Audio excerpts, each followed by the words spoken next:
More and more companies are moving towards BEE share schemes, including Imperial, and most recently MTN with its Zakhele option. Now, Craig Gradich, co-founder of Gradich as well as Mahura Investments, joins us now to explain a little bit more.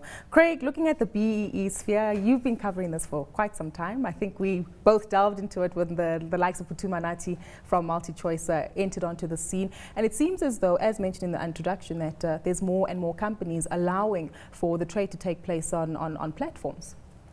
Yes, so we've seen recently Imperial with the Ukamba deal come to the market, so to speak. So they opened up their BEE scheme to the public, essentially. So there wasn't a public scheme to start off with.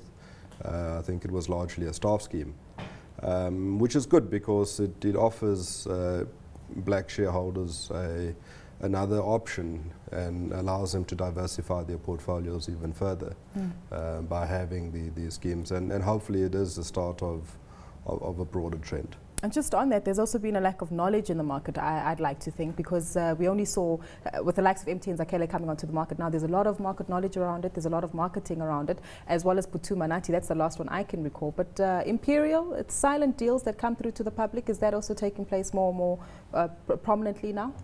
Yeah, so Imperial was the first one. So hopefully, as I say, the first of many, where it didn't start out as a public deal, but it seems to have become it has become available through an OTC platform. It has become available to the public.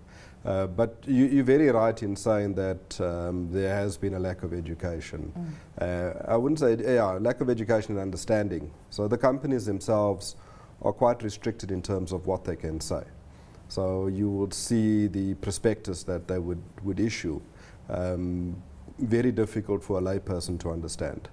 And also in the marketing, or not the marketing, but in promoting the deal, very restricted in terms of what they could say. And a lot of the investors' questions, they were not allowed to, the Companies Act would restrict them in terms of what they can say. So we've seen that improve. You know, more and more media seem to be covering broad-based BEE shares and helping investors understand them. And particularly, you know, from our side, we look at the financial planning context in which an investment into these shares should be made. You know, it's no point having young kids and you have no risk cover and you've got 1,000 Sasol and Zalo shares. I mean, that's not going to help your kids in any way. Just on that, we join now on the line by Thulani Qabashe. He's the chairman of MTN Zakhele, and he joins us on the line now. Thulani, your shares officially started trading this morning. I'm sure the uptake there has been fairly positive, especially after the string of investment seminars that you've hosted over the last couple of weeks. Yes, there's quite a bit of robust trading going on. We opened at 9 this morning and had the first trade happen at about 80 Rand. And there's been quite a bit of movement since then. Let's just touch on some of the challenges that Craig mentioned here, that oftentimes you get your shareholders who have pertinent questions, but unfortunately you're restricted to answer a lot of them. And one question that comes to mind is regarding the value of the shares, which is something that you can't determine. How are you hoping to overcome such challenges?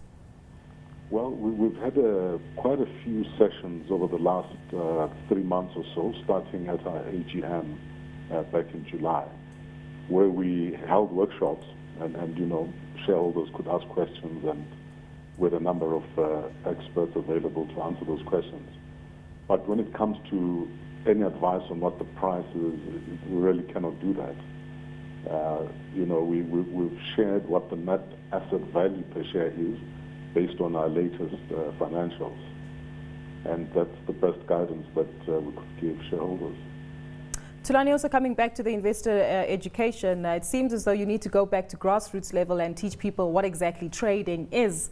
Are your efforts being met with a positive response? In most instances, I think it's appreciated, but I have to say that often people have so many questions that they're probably not fully answered by the time those sessions end. But as mentioned earlier by your other speaker, you know, there's restrictions on what we can say. And, you know, we're not there to give advice, just to share information and try and explain the essence of what trading is and what it is they need to think about when trading. Tulani, we're also joined by Craig Gradich of Gradich Mahura Investments, and he has a question for you. Morning, Tulani. I suppose a question that you've received a lot in the previous AGMs is around the issue of dividends. Given that MTN itself increased its dividend payout ratio, the strategy with regards to MTN Zakhele in the coming 3 years, do you expect any significant change around dividend policy? I understand the reason for, it was stated up front that there would be no dividends during the empowerment period. But given the pressure from investors, any expected changes? Well, the view of the board has been all along that it's in the interest of shareholders to settle particularly the more expensive debt first. And, the board reviews this issue, from time to time. And for the moment, our view is still that we should be using any, dividend coming in from MTN to settle the debt. And I think that's what's contributed to the value of the share as the trading opens, the fact that so much of the debt has been settled. So it's something that the board reviews from time to time, but for the moment, that is the position of the board. Okay. And just a final question from my side. I've taken a few calls over the weekend from people wanting to know if they have to register. There seems to be confusion. Do you only need to register if you're going to be trading, or do you have to register if you're a shareholder, irrespective of whether you'll be trading or not? No, everybody has to register if they wish to trade.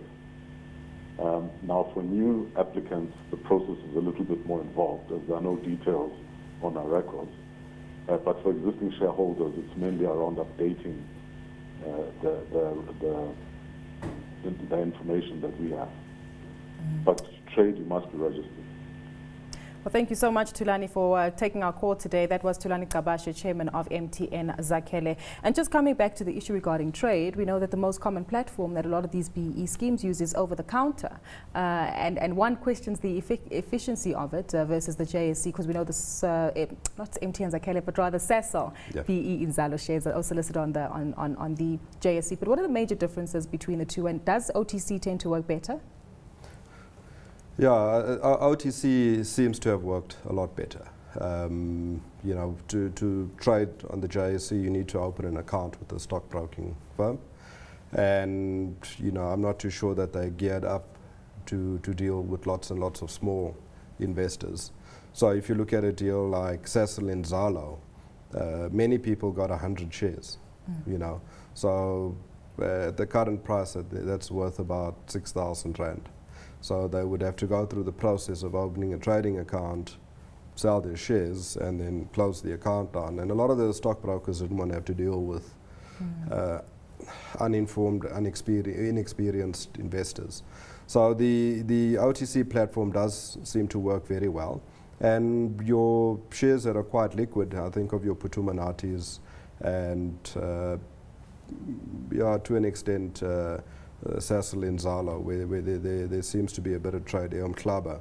Those all happen over the counter, on an over-the-counter platform, and quite significantly more than what happens in the Sasol BE1 share, which is on the JSE. And on that, liquidity, there is also an issue where we don't see major or rather significant share price movements. MTN Zakhele just started trading this morning. Started trading at 80 Rand a piece. Highest price is about 90, and we'll probably see that go on for as long as there's interest in the market. But in the long term, over the next 3 years, liquidity is going to be a challenge there. It could be a challenge. 80 is a good price, 90 is a good price. Especially if you got in at 20. For people buying, I think it's a good price. For people selling, I expect your desperate sellers are getting out. So this deal happened 3 years ago. A lot can happen in 3 years. And so people may be desperate to get the cash out. It's that time of the year. People need money. But liquidity can be a good thing if you're a long-term investor, because typically you get a discount. So Tembeka is at a 15% discount, Umhlaba at almost a 50% discount.